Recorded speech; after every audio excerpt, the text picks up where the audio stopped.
আওয়াজ দিয়ে বলুন, আমরা নামাজ পড়ার দরকার আছে কি নাই?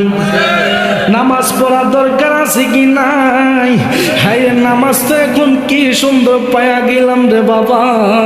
হায় আজান দেয় কোনো বাধা নাই, নামাজ পড়ায় কোনো বাধা নাই, আল্লাহর নাম লয় কোনো বাধা নাই, নবী মুহাম্মদুর রাসূলুল্লাহর নাম লয় কোনো বাধা নাই।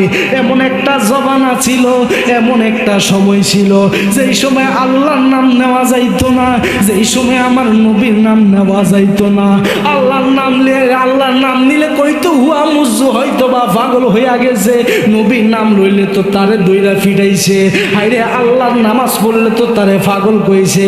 আল্লাহ কি নবী কি তারা চিনতো না, জানতো না?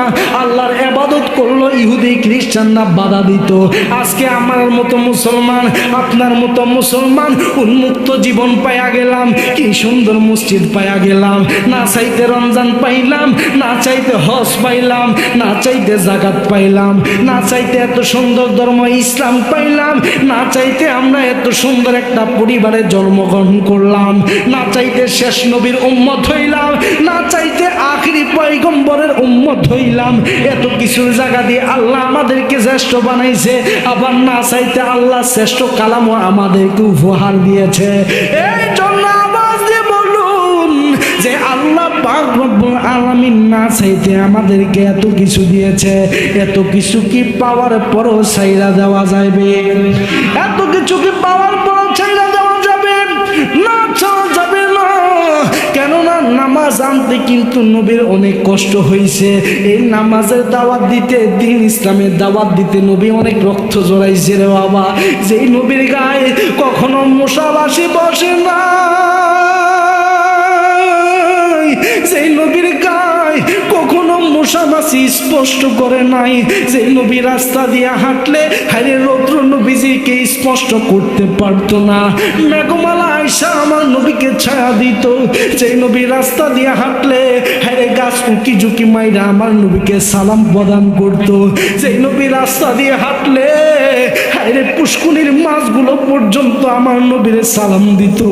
এত শান, এত মান ওই নবী আমার জন্য, আপনার জন্য, গুনাহগার উম্মতের নাজাতের জন্য, ইসলামের জন্য, ইসলামের দাওয়াত দেওয়ার জন্য রক্ত জড়াইলেন।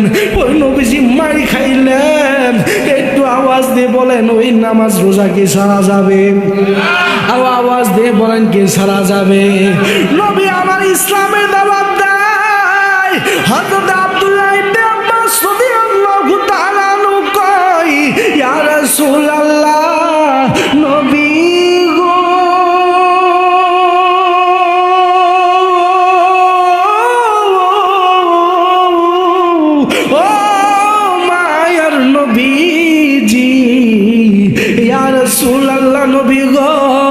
তাইফের ময়দানে অনেক মানুষ এখনো ইসলামের দাওয়াত পায় নাই। তাইফের ময়দানে ইসলাম কি তারা এটা অনেকে বুঝে নাই। অনেক আল্লাহর বিরুদ্ধে কাজ করার জন্য বহুত মানুষ আছে, বহুত ইহুদি খ্রিস্টান আছে। আপনি যদি আসতেন তিনাদেরকে একটু ইসলামের দাওয়াত দিতেন, দেখেন না আল্লাহ তাদেরকে হেদায়েত করেন কিনা। নবী আমার ডাক দেয়া কই, হে আব্দুল্লাহ ইবনে আব্বাস, তুমি তো খারাপ কথা বলো না, তুমি তো সুন্দর কথা বলেছ। আসো তোমার কথা মোতাবেক ইসলামের দাওয়াত দেওয়া যায়। তাইফের ময়দানে নবীকে নিয়ে আকাবতা পাহাড়ি রাস্তা দিয়ে আমার নবীকে নিয়ে হাঁটতে লাগলেন। যে মাত্র কাফের বাহিনী, ইহুদি বাহিনী, খ্রিস্টান বাহিনী, মুনাফিকের দল যে মাত্র টের পাইল রহমাতাল লিল আলামিন আইছে রে আমাদের ধর্মের 12টা বাজাইতে, যে মাত্র আইছে মুহাম্মদুর রাসূলুল্লাহ ইসলামের দাওয়াত দিতে। আর ইসলামের দাওয়াত দিলে তো আমরা আর বেদিনী কাজ করতে পারবো না, ইসলামিক দাওয়াত দিলে তো আমরা আর আল্লাহর সাথে নেপাকি করতে পারবো না, আমরা তো আর খারাপ কাজের সাথে লিপ্ত হতে পারবো না। তারা তো আমার ঐতিহ্যকে তারা বুড়িয়ে দেবে। সেই জন্য নবীকে ইসলামের দাওয়াত দেওয়া যাবে না। সেই জন্য নবীকে ঠেকানোর জন্য কাফের বাহিনী, ইহুদি বাহিনী পাথর নিল বড় বড়। নবীজির পিঠ মুবারকের মধ্যে পাথর মারি, আমার নবীজির বুক মুবারকে পাথর মারে, আমার নবীজির মাথা মুবারকে এমন জোরে একটা পাথর মারছে রে। নবীজির মাথা মুবারকের মধ্যে এমন জোরে একটা পাথর মারছে, নবীজির মাথা মুবারকের মধ্যে পাগড়ি মুবারক পাক হয়ে পাথরটা আমার নবীর মাথার মধ্যে আঘাত করে মাথা থেকে রক্ত বেয়ে গাল থেকে আস্তে আস্তে রসুলের জামা মুবারক ভিজা ভিজা আমার নবীর জুতা মুবারকের সাথে রক্তগুলো লাইগা গেছে। হাই নবীজির পায়ের সাথে জুতার সাথে একনিষ্ঠ হয়ে গেছে, পায়ের সাথে জুতা লাইগা গেছে। হাই নবীজি পুরোটা শরীর রক্তাক্ত হয়ে গেছে। আব্দুল্লাহ ইবনে আব্বাস কই, ইয়া রাসূলুল্লাহ, নবী গো, আপনি যে আখিরি পয়গম্বর, তারা আপনাকে চিনে নাই। আপনি যে আখিরি পয়গম্বর, তারা আপনাকে এখনো জানাই নাই, তারা এখনো আপনি যে ফুলসিরাতের পরে দাঁড়াইয়া থাকবেন তারা এখনো বুঝে নাই।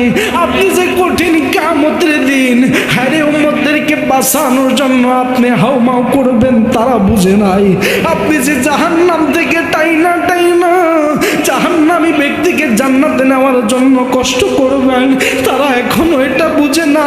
না বুঝে আপনার মাথার মধ্যে পাথরের আঘাত করছে গো নবী, না বুঝে আপনার বুকের ভিতরে পাথরের আঘাত করছে, না বুঝে আপনার পেট মুবারকে পাথরের আঘাত করছে গো। ইয়া রাসূলুল্লাহ, নবী গো, আপনাকে বলার মতো আর কিছু নাই, শুধু একটা কথা বলবো আমি আব্বাস, ইয়া রাসূলুল্লাহ, আপনি বদদুয়া দেন তারা যেন ধ্বংস হয়ে যায়, উহুদ পাহাড় যেন চাপা দিয়া যেন তাদেরকে ধ্বংস কইরা দেয়। আমার নবী ডাক দেয়া কই, আব্বাস রে, তুমি কি আমার টাইটেল জানো না? আল্লাহ তাআলা আমার টাইটেল দিয়েছেন, ওয়া মা আরসালনাকা ইল্লা রাহমাতাল লিল